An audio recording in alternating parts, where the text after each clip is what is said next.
बिस्मिल्लाहिर्रहमानिर्रहीम। अस्सलाम वालेकुम दोस्तों, आज की वीडियो में मैं आप लोगों को बताऊंगा कि जवाज़ात की जानिब से एक बहुत अच्छा प्रोग्राम शुरू किया गया है, ख़ासकर उन लोगों के लिए जिन लोगों की आबशर आईडी है, बेशक वो सऊदी मुवातन हो या गैर मुल्की।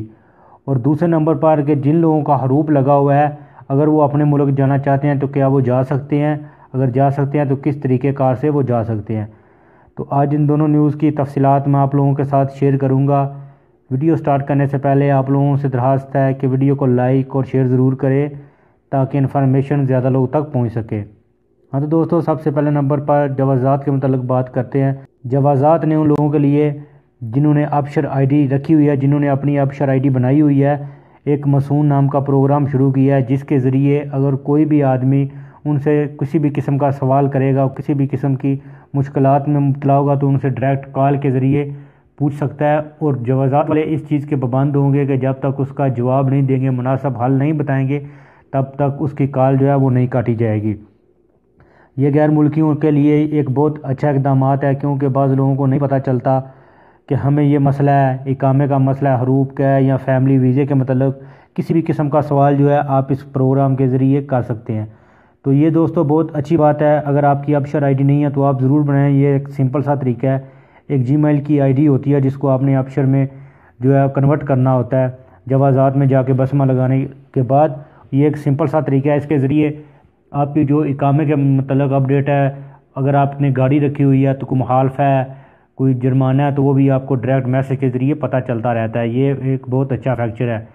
अगर आपकी है तो अच्छी बात है, अगर नहीं है तो ज़रूर आबशर की आईडी बनाएं। हाँ तो दोस्तों, इसके बाद हरूफ के मतलब है कि जिन लोगों का हरूफ लगा हुआ है, अगर वो अपने मुल्क खरूज पर जाना चाहते हैं तो वो किस तरीके से जा सकते हैं। इसमें दो कैटेगरी हैं। सबसे पहले नंबर पर तो मैं आपको बताता चलूँ कि आपका तल्लुक़ ख्वाह किसी भी मुल्क से क्यों ना हो, बेशक आप पाकिस्तानी या इंडियन है या आपका तल्लुक़ बांग्लादेश है, अगर आपका हरूफ लगा हुआ है तो अपने मुल्क वापस जा सकते हैं। इसमें सबसे पहला जो आसान तरीका है कि अगर आपके पास आपका पासपोर्ट वैलिड है, यानी उसकी एक्सपायर डेट अभी बाकी है, तो आप उसको लेके जवाज़ात चले जाएँ, वो आपको पकड़ लेंगे और उसके बाद तरहेल के ज़रिए 1 महीने के अंदर अंदर वो आपको भेज देंगे।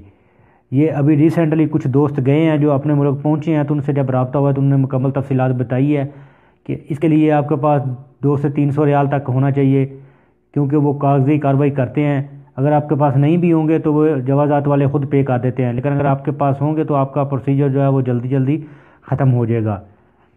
तो आप जो है अपना पासपोर्ट लेके जवाज़ात में चले जाएं, उधर बता दें कि मुझे हरूफ लगा हुआ है, मैं अपने मुल्क जाना चाहता हूं, तो वो आपको भेज देंगे। पहला तरीक़ाकार तो ये है। और दूसरा तरीका ये है कि अगर आपके पास आपका पासपोर्ट वैलिड नहीं है या आपका पासपोर्ट है ही नहीं, तो फिर भी आप जवाज़ात में डायरेक्ट जा सकते हैं। और अगर उससे पहले आप अपना पासपोर्ट बना लें तो वो बेहतर बात होगी, क्योंकि आपके पास वैलिड पासपोर्ट होगा तो फिर आप तकरीबन 1 महीने से 1.5 महीने के अंदर अंदर अपने मुल्क वापस चले जाएंगे। इसके लिए ज़रूरी चीज़ यही है कि आपका पासपोर्ट वैलिड चाहिए। तो दोस्तों, ये थी आज की वीडियो। उम्मीद है आप लोगों को पसंद आई होगी। वीडियो को लाइक और शेयर ज़रूर करें ताकि इन्फॉर्मेशन ज़्यादा लोगों तक पहुंच सके। तो मिलते हैं किसी न्यू वीडियो में न्यू इन्फॉर्मेशन के साथ। तब तक